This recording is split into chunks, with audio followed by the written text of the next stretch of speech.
Hey everybody, welcome back to another episode. This is Josh and Tommy, Watch Hill Proper. We're going to review the new Old Forester 1924 expression. So there's a whole lot to talk about on this one. So it's 10-year-old whiskey, Kentucky straight bourbon. It's 100 proof, and they have named it 1924 on the label. It says, Owsley Brown took barrels of whiskey with different mash bills to a warehouse on Howard Street in Louisville, Kentucky, and bottled them as Old Forester. This 10-year-old expression honors the 100th anniversary of this occasion. So obviously we're taping this in the year 2024, so that's 100 years after that event. That's pretty cool. And it is about $115 retail. It's been a little tough to find. It's obviously heavily sought after, but it's supposed to be a regular addition to their Whiskey Row series. They've got 1910, 1920, 1897. So these different expressions that Old Forester's putting out to honor these events in history of their brand. So this is going to be the 1924, which is probably going to be the more sought after one for a little while, but hopefully as the excitement dwindles a little bit and it becomes a little more prevalent, you can grab you a bottle at $115. Yeah, we were actually privy to this a little earlier than some. Elizabeth McCall actually brought a bottle of this. That's right. I don't remember if I tasted it or not. I may have, but when we had an event with her, she brought little samples of a couple different things, including the stuff that's back there in the office that you that you love so much. So, Tommy, what do we know about Owsley Brown? Well, I mean, one of the creators of Old Forester. And this event, I guess in particular, that they're talking about, 1924 was pretty much in the dead middle of Prohibition. Yeah. They were about 4 years after it started. So I'm guessing that this went to one of the consolidation warehouses where they had to bring all the whiskey to make sure that the government agents and that thing were putting it where it needed to go, where it was supposed to go, which was drugstores, Walgreens in particular. So I'm sure that's what it was, because Louisville certainly had some of the warehouses. Yeah, and it would have been bottled as medicinal. Would have absolutely been bottled as medicinal whiskey. Everybody was sick. All the time. You could get a pint every 10 days. Men, women, children, didn't matter. Right. If you had the coughs, which Right. everybody did, you could get the whiskey. Yeah. And I'm pretty sure, this point, I don't have my notes in front of me, but I'm pretty sure that, certain drugstores did get better whiskey than others. And, people may have tended to go to the one, this may be the case here, Old Forester's reputation solid throughout. I mean, from the beginning of it, Old Forester's always had this reputation. So maybe this was one of the drugstores that got the good whiskey. Yeah, because Old Forester had been around 50, 60 years at this point. Yeah, they started doing bottles only in, I think, 1870, so they'd been around several years before that. They started putting, they made it very obvious. They were one of the very first ones to make it obvious whose whiskey it was. Right. Which was a big deal. So that's certainly selling it only by the bottle was a milestone for them. So, yeah, cool for them. 100-year anniversary. What have you thought of the other ones? The 1870, the 1910, the 1920. Oh, that's right. And then 1896 too. I forgot about 1870. I'm not as familiar with 1870 as I am with the other ones. I drink 1910 and 1920. Yeah. Pretty on the regular. 1910 is a little smoky because obviously they've double barreled it with heavy char to try to replicate the fire of 1910. And it's a little smoky, but it's good. The 1920 is my favorite. I agree. I'm a 1920 now. I've asked a lot of people this. I think 1910 may get just a tad more love than 1920. I think it's right very there. even. It's very close. The 1897, I haven't had it a whole lot. The 1870, I haven't had it a whole lot. So there you go. The 1870, I didn't even put that together. That was the 1870 is the representation of them going strictly bottle. Right. Yeah. Yeah. I think I can't, it's pulling this out of the top of my head. I feel like 1870 and 96 are kind of lower proof. 97. I mean, 97. Yeah. The 1870 and the 1897 are a little lower proof bottles. The 1910 and 1920 starts getting up in proof. It does. That's delicious. because that's my wheelhouse. Absolutely. So that's why I drank the 1920. But they're both 1920s. Probably my favorite Old Forester. I mean, outside of some of their special stuff. I would agree. I love the 1920. The everyday Old Forester. Yeah, that's. I would agree. I buy it over anything. I would agree. So we'll see how this one stacks up. 1924. Love the nose.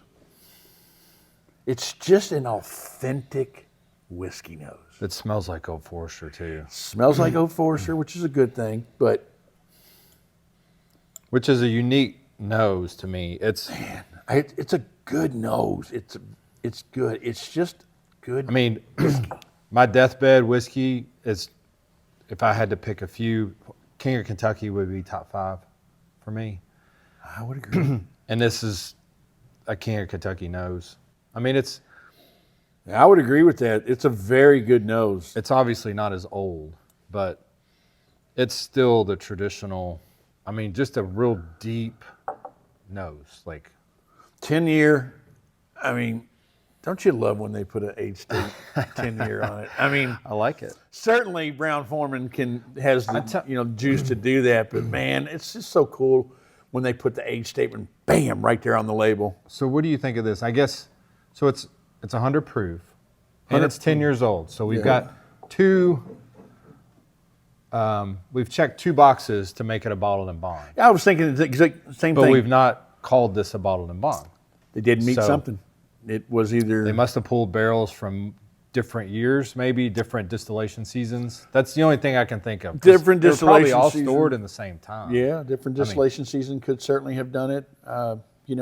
Something, because when I saw the 100 proof and 10-year, certainly Henry McKenna fits right there. It is bottled and bond, and this isn't. So, it could be bottled and bond, and they elected not to. I don't know why they would have done that. It has been done. There is precedent that someone has done that before, fit the criteria, and they just didn't want bottled and bond on it. I'm thinking it's got to be just keep their options open to pull from different distillation Probably. seasons. But Fan of the nose for sure. all right, I'm going to go back to the nose. It's a neck pour. So That neck pour thing is just crazy.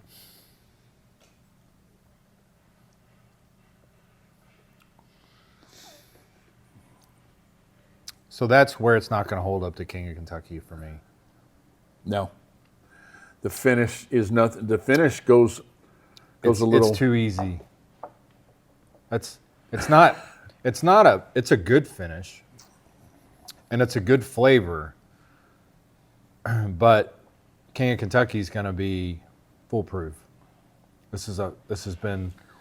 Man, the second sip was just delicious. First sip, the finish wasn't. It's a little watery. Yeah, but man, that second sip was delicious. Got some legs, got some viscosity on it.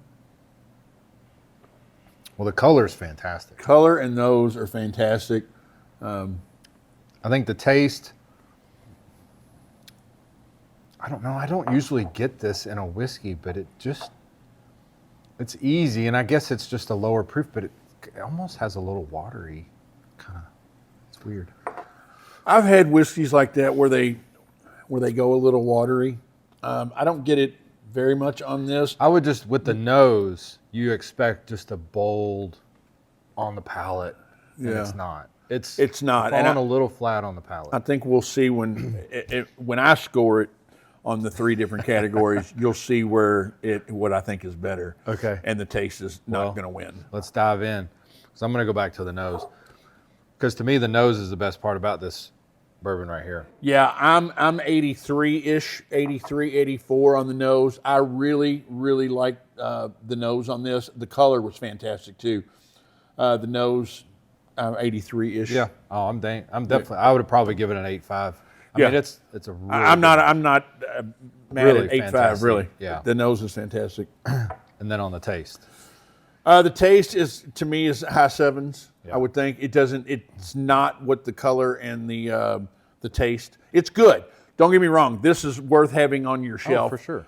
And it's probably a $100 bottle. It's not something you're going to drink every day. It's good.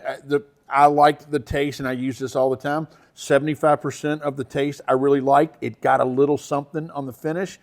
That's in a lot of whiskeys. Yeah. But nothing to offend. Yeah. I like when the nose and the palate match up. Yeah, and it doesn't completely. Not on this. Yeah. King of Kentucky, pretty well. Yeah. You're happy from start to finish. You get it stays with you. This is the mini me maybe of King of Kentucky. It's good. Don't get me wrong. But it's also the mini me of the price. Absolutely. Because it's Absolutely. $115. Yeah, versus $100 you can have this $300, bottle. $300 whatever dollars Kentucky Right. is going for. So, and then on the finish. Like I said, I think that's probably the weakest of any of it. So I agree. I would go, I would go right around the taste. I mean, I think it's a 7, 9, 8. So before we give it the overall, this mash bill was 70.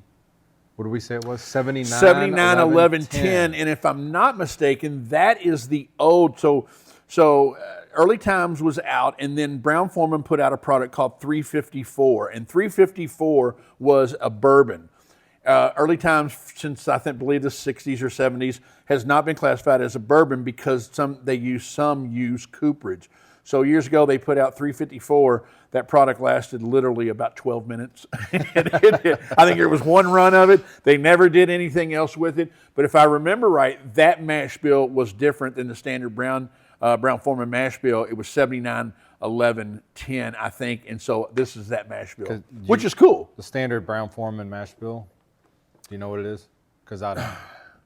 I don't know. Is it 13? Yeah, I don't know that they come completely clean on what their mash bill. I could be wrong on that, but I don't think but they did in their press release on this, or at least the one of the sites that we saw. Yeah, and this was I think they will on 10. this because it's different from their main mash bill. I love this mash bill. I might have been the only person that liked 354.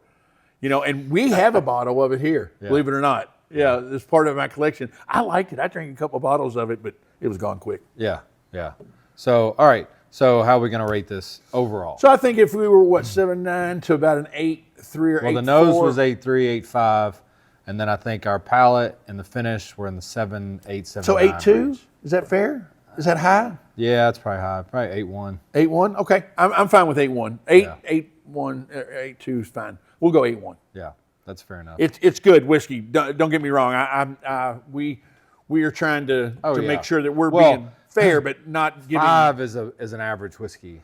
Yeah, that's true. On our bar. That's true. We're at an 8, so you're above average. Yeah. Easily. So we'll go 8.1. 8.1 sounds perfect. Yeah, sounds good. All right, so that's it for this 1924. We'll see you next time.